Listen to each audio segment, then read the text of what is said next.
Barroz guardian of treasures Christmas സ്പെഷ്യലായിട്ട് മോഹൻലാൽ സംവിധാനം ചെയ്ത് അദ്ദേഹം തന്നെ നായകനായി അഭിനയിച്ച് അദ്ദേഹം പാട്ടൊക്കെ പാടി അഭിനയിച്ച സിനിമയാണ് ഇന്ന് ഈ സിനിമയെക്കുറിച്ച്. നൂറ്റാണ്ടുകൾക്ക് മുമ്പ് പോർച്ചുഗീസ് രാജാവ് സൂക്ഷിക്കാൻ ഏൽപ്പിച്ച നിധി കാത്തു സൂക്ഷിക്കുന്ന ഭൂതത്തിന്റെ കഥയാണ് ഈ സിനിമ പറയുന്നത്. 3Dയിലാണ് സിനിമ വന്നിട്ടുള്ളത്. കുട്ടികൾക്കുള്ള സിനിമ എന്ന രീതിയിലാണ് പടം ഒരുക്കിയിട്ടുള്ളത്. ഒറ്റ വാക്കിൽ ഒരു ബോറൻ പടം. സോറി ഫാൻസ്, എന്നെ ചീത്ത വിളിക്കരുത്. ബറോസിനെ ബോറോസ് എന്നാണ് വിളിക്കേണ്ടത്, അത്രയ്ക്ക് ബോറിംഗ്. ഇതിന്റെ പോസിറ്റീവ്സ് പറഞ്ഞാൽ ഞാൻ എന്തൊക്കെയോ തപ്പിയെടുത്ത് വെച്ചായിരുന്നു. പടം തുടങ്ങുമ്പോഴുള്ള കുറച്ച് 3D ഇഫക്റ്റ് നൽകുന്ന ചില വിഷ്വലുകൾ അത് കൊള്ളാം. ഇങ്ങനെയൊക്കെ വരികയല്ലേ. പിന്നെ ഈ മൈഡിയർ കുട്ടിച്ചാത്തനകത്ത് 1984 കാണിച്ച പോലെ ഭിത്തിയെ ഇങ്ങനെ നടന്നിറങ്ങി വന്ന് ഇങ്ങനെ തറയിലേക്ക് നടന്നു വരുന്നു, അതൊക്കെ ഉണ്ട്, അതും കൊള്ളാം കേട്ടോ. നെഗറ്റീവ് പറയാൻ തുടങ്ങിയാൽ പിന്നെ തീരില്ല. കോസ്റ്റ്യൂംസ് ഒക്കെ ഇട്ട് അഭിനയിച്ച ഒരു സ്കൂൾ നാടകം, അതാണ് ബറോസ്. കുട്ടികളുടെ വക ഒരു പക്കാ നാടകം എന്നേ തോന്നുകയുള്ളൂ. ഒരു സീൻ, ഒരൊറ്റ മീറ്റിംഗിലുള്ള ഒരു സീൻ, അത് മതിയായിരുന്നു. ആ ഒരൊറ്റ സീൻ കൊണ്ടെങ്കിലും ഒന്ന് കണക്ട് ആക്കാൻ പറ്റുമായിരുന്നെങ്കിലും ഈ പടം കണ്ടപ്പോൾ ആഗ്രഹിച്ചു പോയി. നമുക്ക് യാതൊരു വിധത്തിലും കണക്ട് ആകാത്ത ഒരു സിനിമയാണ്. പണ്ട് ദൂരദർശനിൽ ഇങ്ങനെ അലിഫ് ലൈല അല്ലെങ്കിൽ ഏഷ്യാനെറ്റിൽ ഉണ്ടായിരുന്ന കത്തനാർ ഉൾപ്പെടെയുള്ള കുറെ ഫാന്റസി അങ്ങനെയുള്ള സീരീസുകളൊക്കെ നമ്മൾ കണ്ടിട്ടുണ്ടല്ലോ. അതിനൊക്കെ എന്തൊരു ക്വാളിറ്റി ആയിരുന്നു എന്ന് ഈ പടം കണ്ടപ്പോൾ ഓർത്തുപോയി. എന്തിന് ലാലേട്ടന്റെ തന്നെ മരക്കാറ്, മലക്കോട്ടെ വാലിബൻ, അതൊക്കെ എന്തൊരു ക്ലാസ് ആയിരുന്നു ഈ പടം വെച്ച് നോക്കുമ്പോൾ. മോശം സ്ക്രിപ്റ്റ്, മോശം മേക്കിംഗ്, മോശം ഡയലോഗുകൾ, മോശം പെർഫോമൻസ്, വളരെ ബോറിംഗ് ആയിട്ടുള്ള മ്യൂസിക്, ഇതൊക്കെ പടത്തിന്റെ സവിശേഷതകളാണ്. ഒരു 10 സെക്കൻഡ് മാത്രം വേണ്ട ചില സീനുകളൊക്കെ വലിച്ചു നീട്ടി ഇങ്ങനെ 2 മിനിറ്റ് ആക്കിയിട്ടുണ്ട്. ക്യാമറ ഇങ്ങനെ കറങ്ങി പാൻ ചെയ്ത്.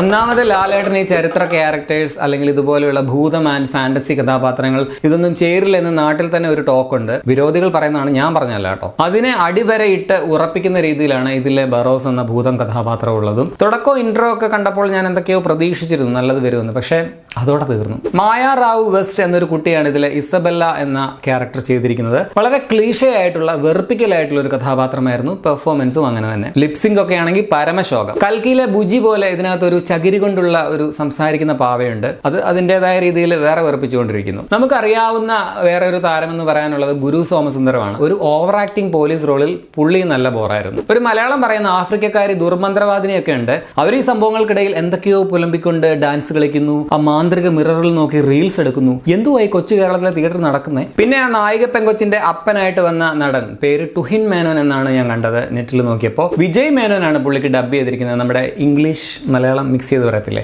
ഡബിങ് ഒരു വഴിക്ക്, പുള്ളി വേറൊരു വഴിക്ക്. ഡയലോഗുകളും ഡബിങ്ങും ഒക്കെ വൻ ശോകമാണ്. ഒരു സൂസൻ എന്ന് പറഞ്ഞ ഒരു വെറുപ്പീര ആന്റി കഥാപാത്രമുണ്ട്. നടിയുടെ പേരൊന്നും എനിക്കറിയില്ല. അവർക്ക് ഡബ് ചെയ്തിരിക്കുന്നത് നമ്മുടെ ശ്വേതാ മേനോനാണ്. ശ്വേത ഒരു വഴിക്ക്, ആ തള്ള വേറൊരു വഴിക്ക്. പിന്നെ ഒരു വെറുപ്പിക്കൽ പ്രിൻസിപ്പൽ ക്യാരക്ടറിന് ലെനയൊക്കെ ഡബ് ചെയ്തിട്ടുണ്ട് കേട്ടോ. ഈ പടത്തിലെ മിക്ക ആക്ടേഴ്സും കൈയും കാലും ഒക്കെ ഇട്ട് ഇങ്ങനെ ഭയങ്കര ആക്ഷനാണ്. മലയാളം ഒന്നുമല്ല, വേറെ ഏതോ ഭാഷയാണ് പറയുന്നത്. എന്നിട്ട് ഡബിങ്ങിൽ മലയാളം ആക്കിയേക്കുവാണ്. മിക്ക ആക്ടേഴ്സും, അത് പിള്ളേര് മാത്രമല്ല വലിയവരും, അവരോടൊക്കെ ഇങ്ങനെ സ്റ്റാർട്ട് ക്യാമറ ഒക്കെ പറഞ്ഞിട്ട് മോനെ ഇങ്ങനെ അഭിനയിക്കണേ എന്ന് പറഞ്ഞ് പഠിപ്പിച്ച് ചെയ്യുന്നത് പോലെയാണ് മിക്കവരുടെയും ആക്ടിങ്. ആ പതിവ് പോലെ ആന്റണി പെരുമ്പാവൂരിന്റെ വക ഒരു ഗസ്റ്റ് വെറുപ്പിക്കൽ റോള് വേറെയും ഉണ്ട് കേട്ടോ. സന്തോഷ് ശിവന്റേതാണ് ക്യാമറ, ബി അജിത് കുമാറിന്റേതാണ് എഡിറ്റിംഗ്. ബാക്ക്ഗ്രൗണ്ട് സ്കോർ ചെയ്തിരിക്കുന്നത് മാർക്ക് കിലിയനാണ്. BGM ഒക്കെ ഓക്കെ ആയിരുന്നു. ലിഡിയൻ നാദസ്വരം പിന്നെ മറ്റു 2 വിദേശികളും ചേർന്നാണ് ഇതിലെ പാട്ടുകൾ ഒരുക്കിയിട്ടുള്ളത്. മോഹൻലാൽ പാടിയത് ഉൾപ്പെടെ പാട്ടുകളെല്ലാം ബോറായിരുന്നു. ബാങ്കോക്കിലൊക്കെ ചെയ്ത ഒരു ആനിമേഷൻ സോങ് ഒക്കെ ഉണ്ട്, അതിന് പോലും പടത്തെ രക്ഷിക്കാനായില്ല. സത്യത്തിൽ ഈ പടം പലതവണ റിലീസ് മാറ്റിവെച്ചപ്പോഴേ എനിക്ക് തോന്നി ലാലേട്ടന് തന്നെ ഇതിലൊരു കോൺഫിഡൻസ് ഇല്ലായ്മ ഉണ്ടോ എന്ന്. അദ്ദേഹം തന്നെ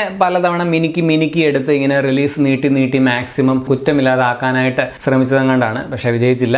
തേങ്ങ എത്ര അരച്ചാൽ എന്നാ. നീയൊക്കെ എന്തിനാടാ പോയി കണ്ടത്, ഇത് കൊച്ചു പിള്ളേർക്കുള്ള പടമാണെന്ന് പറഞ്ഞ് കുറച്ച് പേര് ഇപ്പൊ വരും. പിന്നെ എന്തിനാണ് ചേട്ടാ അണ്ണന്മാരൊക്കെ കൊട്ടും മേളവുമായിട്ട് തിയേറ്ററിൽ പോയത്, നിങ്ങൾ പിള്ളേ കുട്ടികളാണോ? ഒത്താല് ക്ലിക്കായാൽ മുതിർന്നവർക്കും പറ്റുന്ന പടമെന്നും അല്ലെങ്കിൽ കുട്ടികളുടെ പടം എന്നും പറഞ്ഞ് നൈസായിട്ട് ഒഴിയാനായിട്ടുള്ള ഒരു സേഫ് സോൺ പരിപാടിയാണ് ഈ കുട്ടികളുടെ പടം എന്ന വഴി ഡാവില് സ്വീകരിച്ചിട്ടുള്ളത്. കുട്ടികൾക്കുള്ള സിനിമയായിരുന്നു മൈഡിയർ കുട്ടിച്ചാത്തനൊക്കെ. എന്തൊരു ക്ലാസ് സാധനമാണത്. വലിയവർക്കും മലയാളികൾക്കും എന്തിന് ഫുൾ ഇന്ത്യക്കാർക്ക് പോലും കണക്ട് ചെയ്യാൻ പറ്റിയ ഒരു സിനിമയാണത്. അതിന്റെ ആ ഒരു സ്റ്റോറിയും ക്യാരക്ടേഴ്സും എല്ലാം അത്രയ്ക്ക് റൂട്ടഡ് ആയിരുന്നു എന്നുള്ളത് കൊണ്ടാണ് എല്ലാവർക്കും അങ്ങനെ ഇഷ്ടമായത്. ഇപ്പൊ നമ്മുടെ നാട്ടിലെ തന്നെ അമ്മൂമ്മ കഥകൾ, അതിലെ കുട്ടിച്ചാത്തൻ, നാട്ടിൻപുറത്തുകാരായിട്ടുള്ള മനുഷ്യർ, ആ ഒരു സ്ഥലം, ഇതൊക്കെ നമുക്ക് കണക്ട് ചെയ്യാൻ പറ്റുമായിരുന്നു മൈഡിയർ കുട്ടിച്ചാത്തനിലേത്. ഒരു പക്ഷേ ഇതിൽ നിന്നും ജിജോ പുന്നൂസ് പിന്മാറിയത് തന്നെ ആ ഒരു റൂട്ടഡ് നേച്ചർ പോയതുകൊണ്ടാവാം. ഈ സിനിമയിൽ കഥ നടക്കുന്നത് തന്നെ ഇന്ത്യയിലാണോ എന്ന് തന്നെ നമുക്ക് സംശയം തോന്നും. ക്യാരക്ടേഴ്സും കഥാപശ്ചാത്തലത്തിനും ഒന്നും തന്നെ ഒരു കേരളീയത്തോ ഇല്ല, അല്ലെങ്കിൽ ഒരു മലയാളത്തോ ഇല്ല. നമുക്ക് യാതൊരു വിധത്തിലും അതുകൊണ്ട് തന്നെ റിലേറ്റ് ചെയ്യാൻ പറ്റുകയുമില്ല. അത് തന്നെ ഈ പടത്തിന്റെ ഏറ്റവും വലിയ പോരായ്മയാണ്. ഇനി അതും പോട്ടെ, ഈ അടുത്ത കാലത്ത് ഇറങ്ങിയ ഹോളിവുഡ് ഫിലിം വൈൽഡ് റോബോട്ട് ഒക്കെ കുട്ടികളുടെ പടമാണ്, ഒന്ന് കണ്ടു നോക്കണം. എന്ത് രസമായിട്ടാണ് അതൊക്കെ ഒരുക്കിയേക്കുന്നത്. വല്ലാണ്ട് ഇമോഷണലി കണക്ട് ആക്കും ആ സിനിമയെ കണ്ടാൽ. അതുപോലെ ഒരു ഹോളിവുഡ് സ്റ്റൈൽ സംഭവം ആക്കാനൊക്കെ നോക്കിയതാണ്, ബട്ട് ചീറ്റിപ്പോയി എന്ന് പറയാം. കിട്ടിയത് ഒരു പിള്ളേരുടെ കോസ്റ്റ്യൂം നാടകം മാത്രമാണ്. കഴിഞ്ഞ ദിവസം ഒരു ഇന്റർവ്യൂവിൽ ലാലേട്ടൻ പറഞ്ഞു, ഇതെന്റെ ആദ്യത്തെയും അവസാനത്തെയും ഡയറക്ഷനാണ്, ഇനി ഞാൻ സംവിധാനം ചെയ്യില്ല എന്നൊക്കെ. വളരെ നല്ലൊരു തീരുമാനമാണ് അത് എന്നാണ് എനിക്ക് തോന്നുന്നത്. ആ തീരുമാനത്തെ ഊട്ടിയുറപ്പിക്കുന്നതാണ് ഈ സിനിമ. ഇപ്പൊ കുറെ പേര് വന്നിട്ട് എന്നെ മമ്മൂട്ടി ഫാൻ എന്ന് വിളിക്കും.